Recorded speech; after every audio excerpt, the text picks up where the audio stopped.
Hello and welcome to the second series sponsored by Zellen Art. The first series involved abstract painting, my development as an abstract artist. The second series I want to start with a little more fun. So today we're going to be using Zellen products in a cell method of creating an abstract painting. So let's have a look at what we're talking about. Firstly, the product itself, Zellen acrylic paint. It's their mid-range, in other words, it's not too expensive.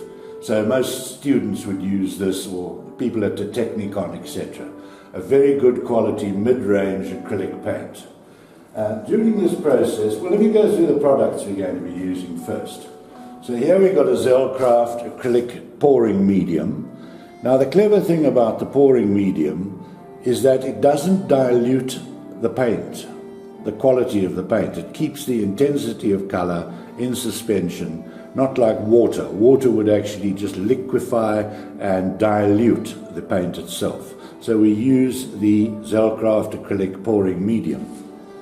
Part of the process, the magic about having this type of what we call dirty cup pouring method of cell painting is you must have a silicone, and this is the Zellen silicone. It's pure silicone, and you only need a drop or two in each cup. This is what's going to give it your bursting bubbles. The rest is the pour system, and we're just going to do what we call today a dirty pour. So let's have a quick mix and just go through how we're going to mix. You always mix more paint than you'll actually need for the painting, for the very reason that you must flood the canvas, and it's terrible to land up with something a little that doesn't quite spread over. And even in this case we're using a canvas, so we can actually let it pour off the edges, and maybe we can use that when we frame the painting to show that it has a thickness or a dimension to it. So I'm going to put the paint in first into each of the containers, just the amount I think that will be adequate enough to flood this canvas. So there goes I've got my black, blue. We're sticking with primaries today because that's always fun, and no real problems with blending of the colors.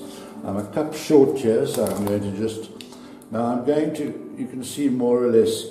Now the paint in the state it's in at the moment is too thick to actually, you can see, let me just show you.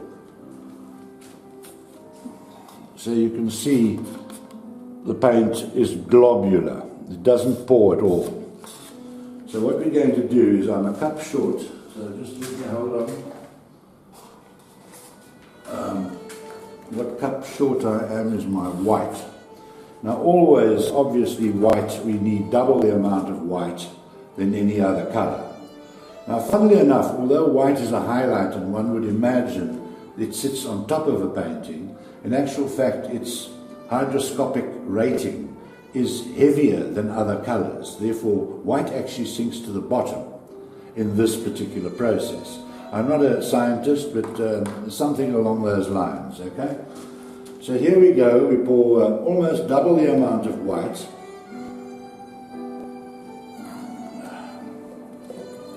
Right, so we've got our colors, and then there's a little surprise. And this is what's lovely about Zellen does this as well. This is a gold.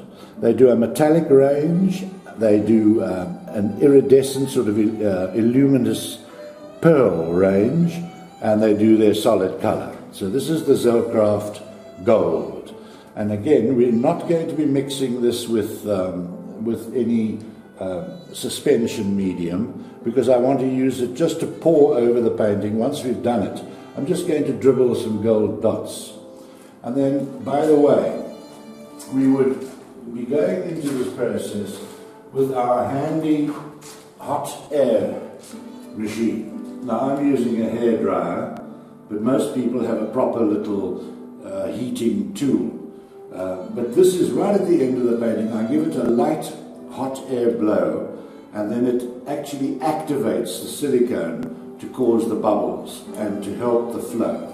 Okay, so we'll have this in the background ready for us when we need it. So I'll just leave it in the back there. Okay, so now we come to adding our flow medium, and it's a third of the quantity of paint you've got in there. So if that's that amount, that's that amount. So a third of what I've got in there I'm pouring in. So if that's that much, I'm putting a third of this in with it. And I'm going to go down the line, boom, boom, boom, boom, boom, boom. Right, so there we have our Zellcraft pouring medium. Now we add our silicone. So silicone, but very little. I'm actually going to pour it into the top of the cup and add bam, bam, bam, bam, bam. You don't have to be too accurate with this, but it does help to. Right. It's a very high acetone smell in this, so don't get it in your fingers or your eyes, because it could really irritate. This is the actual pouring of the paint into my container. Now I must add here again that the consistency and the flow of the colour is very important. If the paint is too thick, it will not integrate, it will not flow into each other.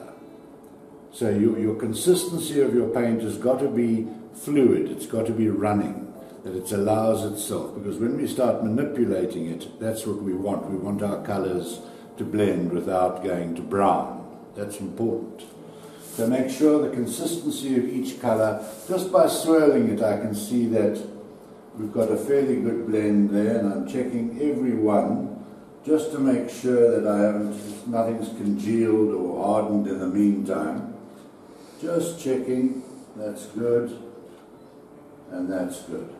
Okay, so here we go. Now, as I've explained to you, we've got a hole in the bottom. Now I'm going to gently put pressure down on this while I pour my first lot of white. This is not all of it, just the bottom layer gets put down. I've got a slight bit of pressure there, just so that it sucks down. Now, the colours next, I'm going to go light to dark this time. And again here I just put a little yellow in. You can see the pouring consistency of the blue. So I'm giving layers, I'm building up mixtures, and I put them in a slightly different way each time. And I've got to make sure that I have enough. Now I start again. I'm starting with my white again. So I've put 2 layers. This time I'm going to do a little circle. Keeping a bit in the bottom here, just for emergencies to fill edges later. So always keep a little in the back in reserve. But make sure that when you lift your cup, that you certainly have enough colour in it to cover the entire surface of the canvas.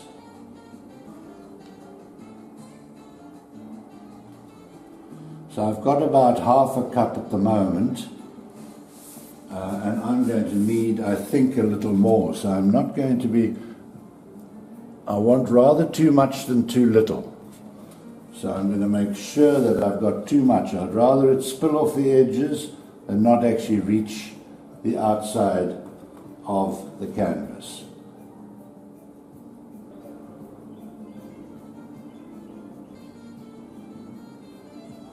So because I'm going to be actively swirling and twirling, I want these paints out of my way.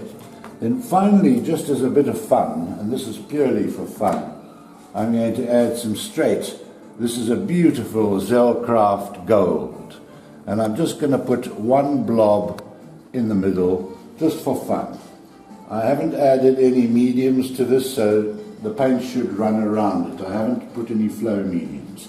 So now I'm going to lift my cup, put it probably there when I'm finished, and then just not being too...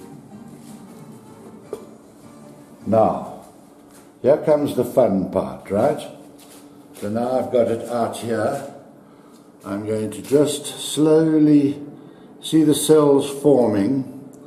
The cells are those wide open bubbles, if you want to call them that, right? So now I'm going to just cover the surface as much as I can, keeping the black into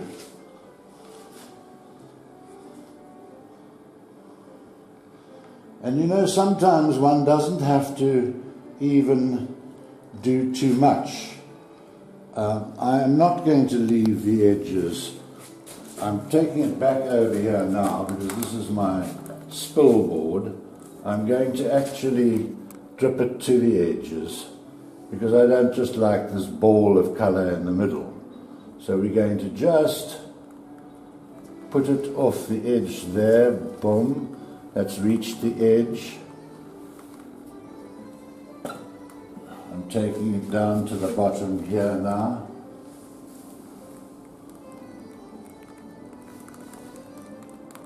Cutting that off, I've got that edge beautifully now.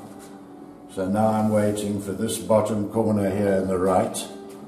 We'll just help it a bit and help it down there to the right.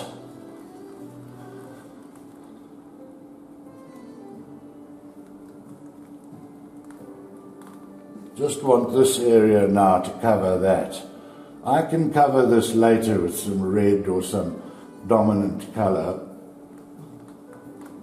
And I'm just going to help it with my finger there, just to pull it off the edge. Now it doesn't look as though, without spoiling it, I'm not going to spoil it. I'm just going to have a look at what this black will do. I'm going to leave it exactly like it is, not fiddling too much. Alright, I put it back on. Now I'm looking here and I see blue. I don't see a red here, so I'm just going to fill my blue in there. Remember, it has still got all of its flow liquid in it, so it's still going to react the same. It doesn't look as though I've put enough, so I'm going to do a little more just by pouring. It just doesn't want to flow, so I'm actually manipulating this by hand. And I think most the important thing about a lot of this work is that you don't overwork it. It becomes, and every one you throw will be different. So I had no idea what I was going to get. So I'm almost finished. I just want to integrate this blue into this red at the top there a little bit, so I'm just going to shake it in, and that is it. Right, so don't overwork it, that is very important. And I'm going to do absolutely no more than this. Now I'm going to let it dry, and we'll come and take a close-up to give you an idea of the wonderful textures that have happened. To finish it, I will be using a fixative, a standard studio acrylic or pastel fixative. I'm not going to be using the hot air technique on our original one because I feel that it's settled beautifully. So don't use things that can spoil the effect. You've only got one chance at this. Don't overwork it. Enjoy it.